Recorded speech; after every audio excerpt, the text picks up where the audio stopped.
I used to live on John's block when I lived in Los Angeles. He has visited the Stoop in Brooklyn. Now we reunite again in Los Angeles. It's so great to see you again. And it is great to see you. So last time you were on the show, it was for a kid's book. Yeah. Now you're here with the topic of wife killing. So tell me how you make that a comedy, because I can't imagine. Trial and Error is it's a parody of this very hot and popular mode of true crime, real-time documentary series. I was waiting for the cable guy to show. I came back inside and I found Margaret dead. We'll get into all that before you testify on the stand. Icing on the cake, cable guy never showed. So this is shot in documentary style. It duplicates the whole tone and feel, that sort of earnestness and high drama, and yet it's completely ridiculous. The more serious we get, the funnier we are. What are these stripes on the floor around the outline of Margaret's body? Those are Larry's roller skating tracks through her blood. You have done all of it. You've done small screen, big screen, stage, comedy, drama, historical fiction. Where are you most comfortable? What's your happiest place?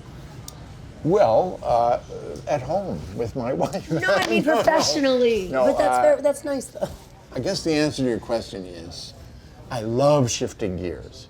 Yeah. In a way, the moment that I like best is when I shift from one thing to another. I give a lot of credit to my upbringing, my growing up. I grew up in a theater family, and my father produced Shakespeare festivals. And if you think about Shakespeare, he wrote Hamlet, he wrote Comedy of Errors, he wrote Macbeth, he wrote Merry Wives of Windsor. His troupe would play different kinds of plays every single night. And that's exactly how I perceived my career, even though I never really designed it that way. Well, I'm right. one of those lucky actors who got to try lots and lots of very different things. Do you mind if I use some bad language here? That's bullshit. You're not lucky, you're talented. Well, luck's got a lot to do with it. Well, the other thing is good old longevity. I'm still at it at 71. And you're still good looking. But you reach my age and life gets even more interesting. Theater and movies get even more interesting. The roles I play are dealing with old age, the frailty, the fear, and the folly of being old. This is a great subject. Your first time that you walked on stage, what's the difference in how you feel today versus how you felt 45 years ago?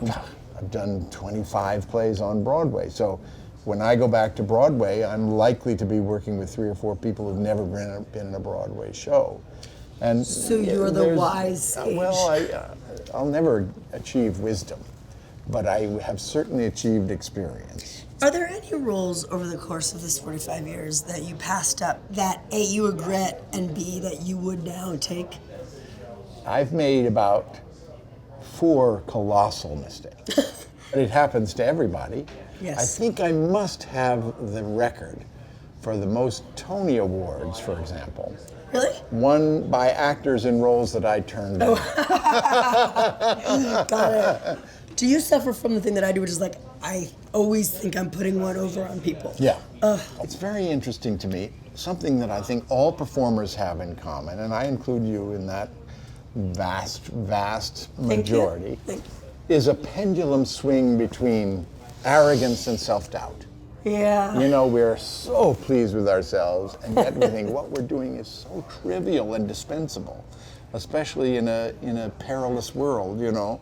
Right, which is where the luck comes in. So aren't we so lucky to just be doing this? Yeah, and I mean, I really love acting, and I feel it's an important thing to do, but it is just acting, and it's like sports. You got to enjoy it, but you also have to take it very seriously. Well, right. And now nobody's going to really notice if it doesn't happen, you know, because it's not would curing notice, cancer. Though. I know, but they would know. Yeah, so that's where the arrogance comes in. Okay. But I mean, you've created a really remarkable thing. You know, you flattered me, I flatter you.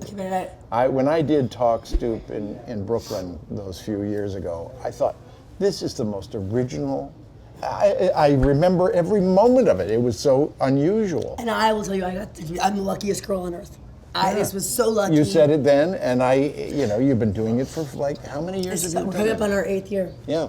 Which is remarkable. And I think I was at about your 3rd year. Yeah, you were an early adopter, and thank you for that. And what is this?